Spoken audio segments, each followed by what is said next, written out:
The huge crystal room of the Galactic Council was filled with scared voices and flashing emergency lights. Representatives from dozens of alien worlds sat in their special chairs, each one designed for their different body types. Some breathed through masks, others floated in water tanks, and a few glowed softly in the dim lighting. Ambassador Thielen stood in the center, his blue skin almost see-through and shaking with fear. The Villani looked like tall, thin humans made of colored glass, and right now Thielen looked like he might break apart from stress. His large, gentle eyes were filled with tears as he played the video message from his home planet. The massive screens around the room showed terrible scenes. Green forests were being cut down by giant machines. Beautiful crystal cities lay in ruins.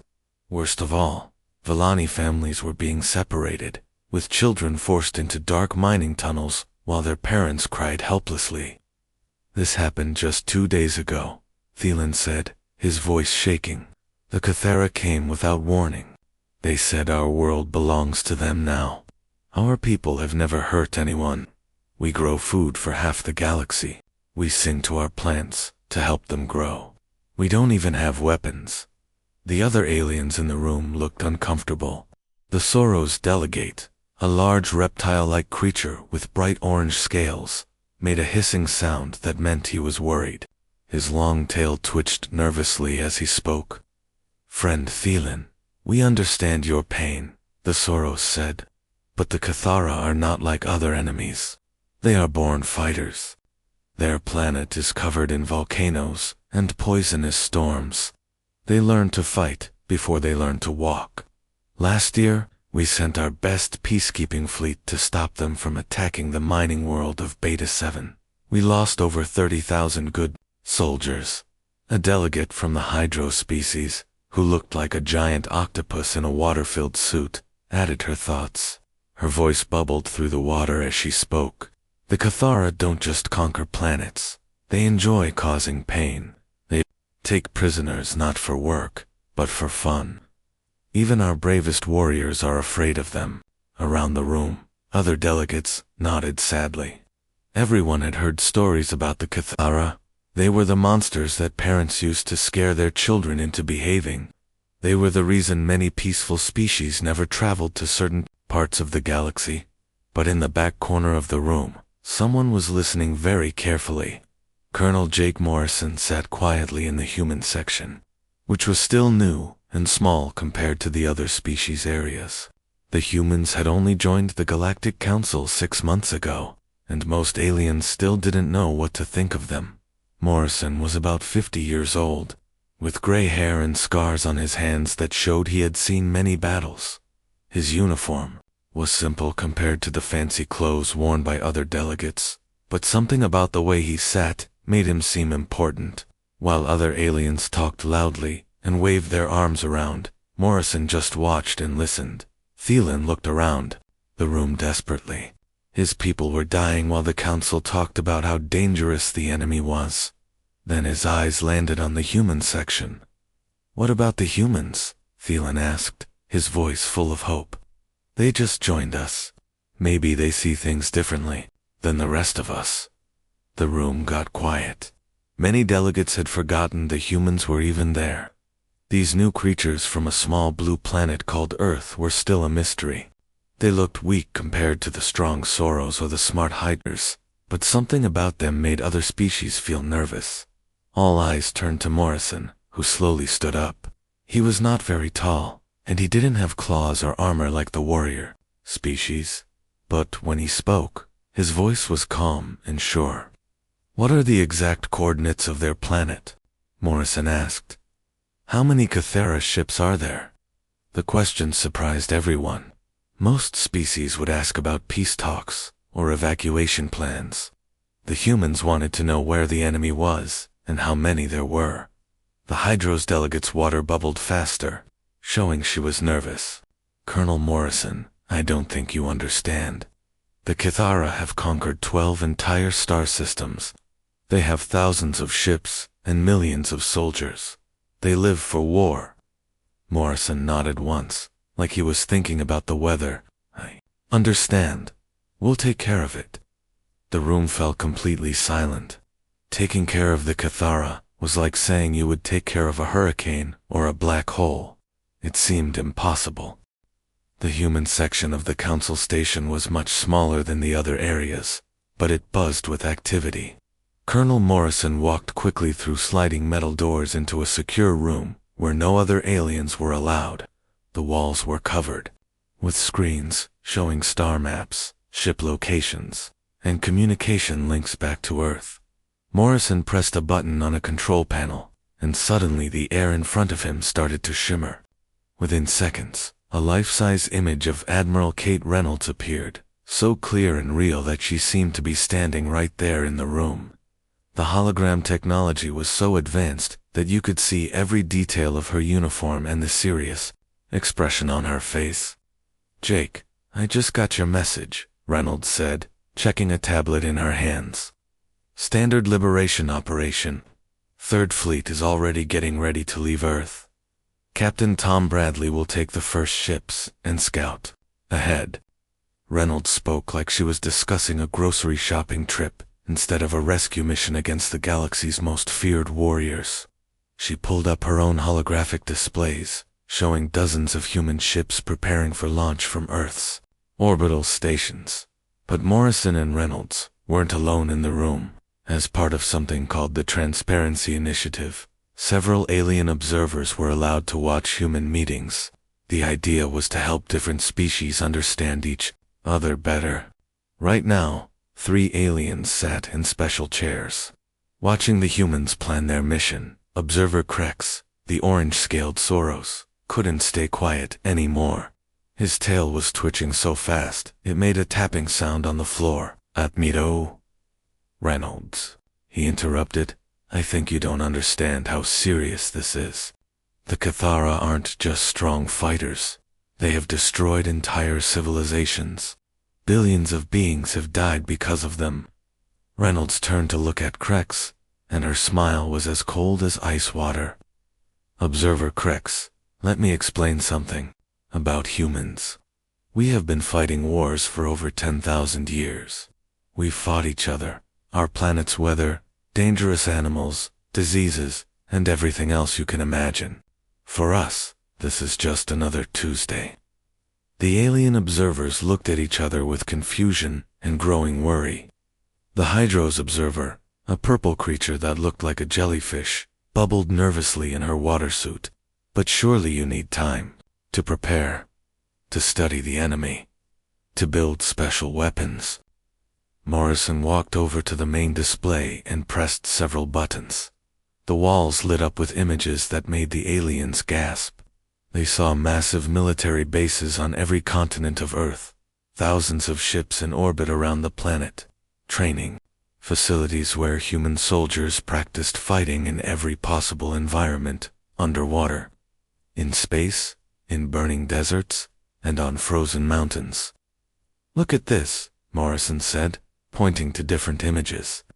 "Every single human learns basic fighting skills when they're young. Our children play games that teach them about war tactics. Our movies and books are full of battles and conflicts. We don't just have a military, we are a military species that also happens to farm, build cities, and make art." The images showed human children as young as 8 years old, learning to march in formation and work as teams. Teenagers practiced shooting at targets and solving military puzzles. Even human sports looked like training for war. Football players crashed into each other like armies meeting in battle, while chess players learned to think several moves ahead of their enemies. "On Earth," Reynolds added, "we have a saying, if you want peace, prepare for war. We've been preparing for war since we lived in caves. Every human invention, from the wheel to our fastest spaceships, came from us trying to get better at surviving and fighting." Observer Krex's scales were now turning pale yellow, which meant he was scared. "But the Cathara have been fighting for thousands of years too," he said weakly. Morrison nodded. "Yes, but they've been fighting other species. We've been fighting ourselves. Do you know what that means? It means we know every dirty trick, every clever strategy, and every weakness that warriors can have. We've tried everything against each other, so nothing surprises us anymore. The room's displays now showed human history, thousands of years of battles, from ancient warriors with swords to modern space marines with energy weapons. Every image told the same story. Humans never stopped fighting, never stopped learning new ways to win, and never gave up no matter how bad things looked. The Hydro's observer made a sound like water going down a drain, which meant she was very worried. "What have we done?" she whispered to herself. "What have we brought into our peaceful galaxy?" Reynolds heard her and smiled again, but this time it wasn't cold. It was the smile of someone who knew a secret. "You've made the best friends you could possibly have, because once humans decide you're worth protecting, we'll fight the entire universe to keep you safe." The space around Kepler 442b had been quiet for weeks, with only the dark shapes of Kythera warships blocking out the stars. Then, without any warning, 12 new ships appeared at the edge of the solar system. They didn't come with the loud engines and bright flashes that most species used when traveling through hyperspace. Instead, they simply materialized like ghosts. Silent and deadly. Captain Tom Bradley stood on the bridge of his flagship, watching the main screen as his sensors painted a picture of the enemy forces. The human ships were much smaller than the massive Kythera vessels, but they moved with a grace that seemed almost alive. Their hulls were covered in thousands of tiny sensors that looked like scales on a fish, each one gathering information about everything around them. Bradley was a quiet man in his 40s, with steady hands and eyes that missed nothing. He had been fighting in space for 20 years, and his crew trusted him completely. As he watched the tactical display update with new information about enemy positions, he remained as calm as if he were sitting in his living room back on Earth. Meanwhile, on the largest Kythera command ship, General Voss was having a very different reaction. The Kythera looked like giant insects crossed with lizards, with hard black shells covering their bodies and sharp claws on their hands. Voss was bigger than most of his species, with scars across his face from dozens of battles. He had conquered more worlds than he could remember, and he had never met an enemy that could stand against his forces. 12 ships, Voss said, his voice like gravel falling down a mountain. His 4 eyes focused on the tactical display, trying to understand what he was seeing. The Great Galactic Council sends 12 tiny ships to face the entire Kythera invasion fleet. Do they think this is some kind of joke? His bridge crew, made up of other Kythera warriors, clicked their claws against their control panels in what passed for laughter among their species. They had over 200 warships in the system, each one capable of destroying entire cities. The idea that 12 small vessels could pose any threat seemed ridiculous. The Kythera communications officer, a younger warrior with bright red markings on his shell, received an incoming message. "General, the humans are trying to talk to us," he said, playing the transmission over the bridge speakers. The voice that came through was calm and professional, without any fear or anger. "This is Captain Bradley of the United Earth Fleet. You have 24 hours to withdraw all forces from this system and release all prisoners. This is your only warning."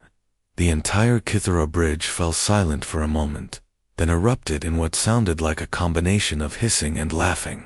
General Voss's mandibles, the sharp mouth parts that Kythera used to tear apart their food, clicked together rapidly in amusement. "Did they just give us an ultimatum?" Voss asked, unable to believe what he had heard. "These humans must be even more stupid than they look. Send them our standard response. Show them what happens to anyone who interferes with Kythera business." The communications officer worked quickly, pulling up video footage from the planet below. The images were harsh and cruel, showing Valani prisoners being forced to work in deep mining pits filled with poisonous chemicals. The beautiful, gentle aliens who had once tended gardens were now covered in dirt and breathing toxic fumes as they dug rare metals from the ground. Kythera guards stood over them with energy whips, ready to punish anyone who slowed down or collapsed from exhaustion. "Broadcast this to the human ships," Voss ordered. "Let them see what we do to prisoners. Maybe they'll understand that they should turn around and go home before we add their bones to our collection." Back on the human flagship, Lieutenant Colonel Lisa Hayes watched the Cathara broadcast with her intelligence team. Hayes was Bradley's tactical officer, a woman who could look at any battle situation and find the enemy's weak points within minutes. She had short brown hair and wore the same simple uniform as everyone else, but her mind worked like a computer designed for war. As the terrible images played on her screen, Hayes didn't show any emotion on her face. Instead, she was busy cross-referencing the footage with data her sensors were gathering from orbit. Every image the Cathara showed her told a story about their security systems, their guard positions, and their weaknesses, Captain Hayes reported, turning to Bradley with a slight smile. "The enemy just gave us a complete intelligence briefing. I can see exactly where they're keeping all the prisoners, how many guards are at each location, and what kind of weapons they're using. They also just showed us their communication frequencies and security protocols." Bradley nodded, checking his watch. 23 hours and 59 minutes remaining until our deadline," he said calmly. "Begin Phase 1 preparations." And Hayes, "Yes, sir. Make sure every team knows that prisoner safety is our top priority. I want every single Villani out of there alive and unharmed." "Understood, Captain." As the human ships began to move into new positions, their movements seemed random to the watching Cathara, but Hayes and her team knew exactly what they were doing. They were setting up for something the Cathara had never experienced before, a fight against an enemy that treated war like science, and had been perfecting that science for thousands of years. General Voss watched the human ships maneuver and laughed again.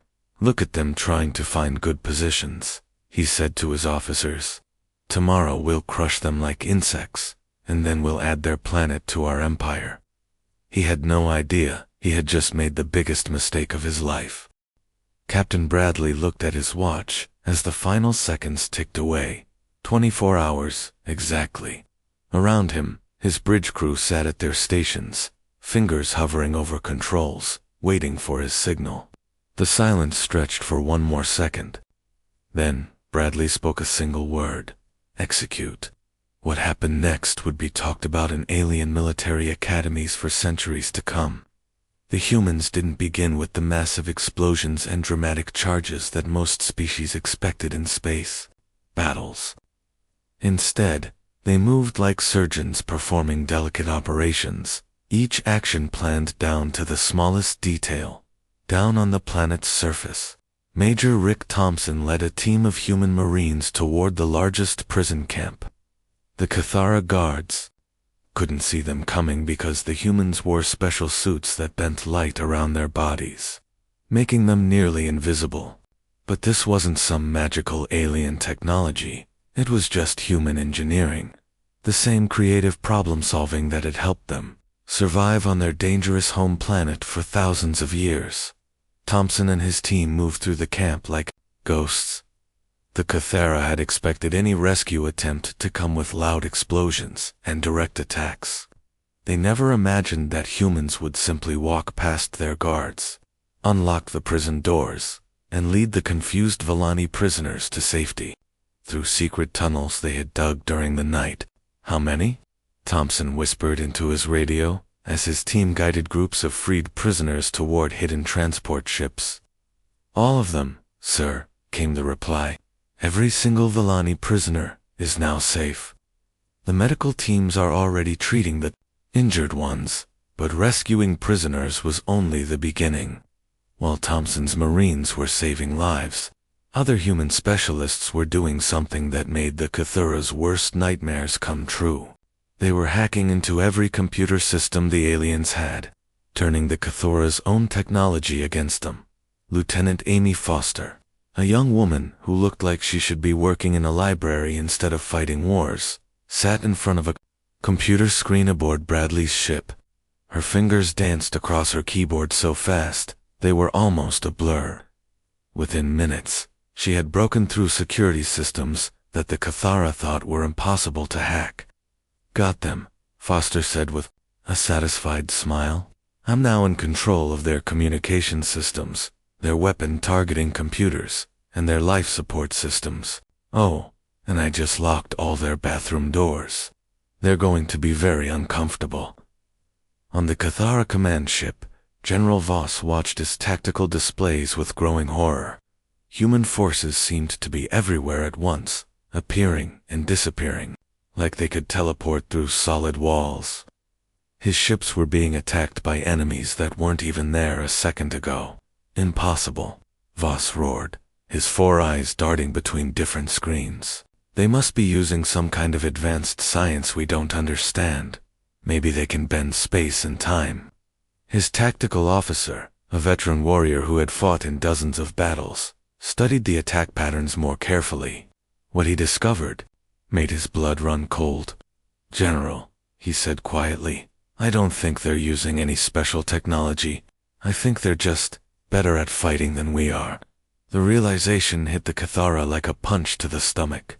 For their entire history, they had been the strongest, most feared warriors in the galaxy. They had conquered every enemy through brute force and ruthless tactics. But now, they were facing an enemy that didn't just fight. They had turned fighting into an art form up in space. Commander Janet Mitchell led her squadron of human fighters in a dance of destruction that left the Cathara fleet in shambles. The alien ships were bigger and had more powerful weapons, but the humans used the laws of physics against them. They tricked the heavy Cathara vessels into flying too close to the planet, where gravity grabbed them and pulled them into awkward positions. Remember, people, Mitchell said over the radio to her pilots, we're not trying to destroy them all. We just want them to understand that fighting us is a very bad idea. Her fighters moved like a school of fish, each pilot knowing exactly where the others would be without needing to communicate. They had trained together for years, and their coordination was so perfect it looked like magic to the watching aliens. The turning point came when Captain Bradley opened a direct communication channel to General Voss. The human captain's voice was calm and friendly, like he was calling to chat with an old friend instead of addressing his enemy in the middle of a battle. General Voss, Bradley said, I think we need to have a conversation. You're fighting against humans, the species that has been perfecting the art of war for over 10,000 years. We've fought each other, our planet's weather, dangerous animals, and everything else you can imagine. We've learned every trick, every strategy, and every way to win that exists. You never really had a chance. On his command ship, Voss looked around at his bridge crew. Half of his computer systems were controlled by human hackers. His prisoners had all been rescued without him even knowing they were gone. His mighty fleet was being picked apart by ships half their size. For the first time in his life, the great Cathara general felt something he had never experienced before. Fear. What do you want? Voss asked, his voice much quieter than before. Simple, Bradley replied. Surrender now, and we'll treat your people fairly. Keep fighting, and we'll show you what happens when you make humans angry. Your choice. Around the galaxy, alien observers who were monitoring the battle through long-range sensors watched in amazement as the mighty Cathara fleet began broadcasting surrender signals. The species that had terrorized civilizations for generations was giving up after less than 6 hours of fighting humans. The age of human dominance in the galaxy had officially begun. 3 days after the battle ended, the Villani homeworld looked completely different. Where once there had been smoking ruins and toxic mining pits, now there were clean rivers flowing again and new buildings rising from the ground. The humans had worked around the clock, but not in the way anyone expected. Instead of bringing their own construction equipment from Earth, the human engineering teams had done something remarkable. They took the same giant machines the Cathara had used to destroy the planet and turned them into tools for healing. The massive drills that had torn apart sacred forests were now planting new trees. The toxic chemical processors were cleaned out and converted into water purification systems. Even the prison camps had been transformed into temporary hospitals where both Villani and Kythera, wounded, were being treated. Major Rick Thompson walked through what used to be the largest mining pit, watching his teams work. Engineers and medics worked side by side, some fixing broken Villani homes, while others tended to injured Kythera soldiers. The sight would have seemed impossible just days before, humans caring for the same aliens who had enslaved an entire planet. Ambassador Thielen stood at the edge of his rebuilt capital city, his translucent blue skin now glowing with health instead of fear. The gentle Villani leader watched in amazement as a human medic carefully bandaged the wounded arm of a Kythera warrior. The same warrior who had probably been guarding Villani prisoners just days before was now receiving the same medical care as everyone else. "I don't understand this," Thielen said to Colonel Morrison, who had come down to the planet to oversee the cleanup operations. "These Kythera enslaved my children. They poisoned our water and destroyed our sacred places. But your people treat them like ... like they're just sick patients who need help." Morrison looked at the scene and shrugged in the casual way that humans did when they thought something was obvious. "We're not monsters, Ambassador. We're just very good at ending fights quickly and completely. The faster a war ends, the fewer people die on both sides. Besides, most of these Kythera soldiers were just following orders. The real problem was their leaders, and we've already dealt with them." Thielen watched as a human doctor worked to save the life of a Kythera who had been badly injured when his ship crashed. The doctor's hands moved with practiced skill, using the same techniques that had saved human lives in countless wars. "But how do you forgive so easily?" Thielen asked. "It's not about forgiveness," Morrison explained. "It's about being smart. If we treat prisoners badly, then next time we fight someone, they'll treat our prisoners badly too. If we show mercy, other species learn that surrendering to humans doesn't mean death. That makes future wars shorter because enemies give up faster instead of fighting to the bitter end." Up in orbit around the planet, Captain Bradley stood on his ship's bridge, reading new orders that had just arrived from Earth. Admiral Reynolds' holographic image flickered to life in front of him, and she was smiling in a way that meant more work was coming. "Excellent job, Tom," Reynolds said, checking her reports. "The Galactic Council is very impressed. So impressed, in fact, that they have 3 more situations that need our attention. There's a slave trading operation in the Cygnus sector, some pirates bothering merchant ships near the rim, and a territorial dispute that's about to turn into a shooting war. How soon can your fleet be ready to move?" Bradley looked around his bridge at his crew. They had just finished a battle and 3 days of reconstruction work, but everyone looked alert and ready for whatever came next. This was what humans did. They solved problems, whether those problems were engineering challenges or military conflicts. "Give us 6 hours to resupply and rest," Bradley said. "The crew could use the practice, and there are a few new tactics I want to test out." Reynolds laughed. "Only humans would call saving an entire civilization practice. I'll send you the mission briefings." Reynolds out. As the human fleet prepared to leave the Villani system, something important was happening in the crystal chambers of the Galactic Council.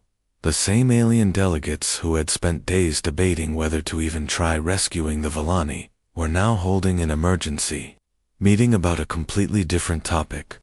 "We need to rewrite our entire approach to galactic security," the Soros delegate said, his orange scales now a healthier color than they had been in weeks. "The humans just solved in 3 days what we thought was impossible." The Hydro's representative bubbled in agreement. "They don't treat war like we do. For us, war is a terrible last resort. For them, it's just another problem to solve, like bad weather or a broken machine." Observer Crix, who had watched the human planning sessions, shared what he had learned. "I've been studying their methods. They don't just fight wars. They approach them like scientists approaching an experiment. Every battle teaches them something new. Every victory makes them better at the next conflict. The council members looked at each other with a mixture of relief and concern. They were glad to have such powerful allies, but they were also beginning to understand that they had invited something unprecedented into their peaceful galaxy. The humans treated interstellar warfare the same way other species treated natural disasters, something to be prepared for, managed efficiently, and overcome. With the right tools and knowledge. News of the Volani liberation spread quickly through galactic communication networks. The story was simple, but shocking. The most feared warriors in the galaxy had surrendered to a species that most aliens had barely heard of just months before, in the deep space territories where aggressive species planned their next conquests. Military leaders gathered around communication screens to watch recordings of the battle.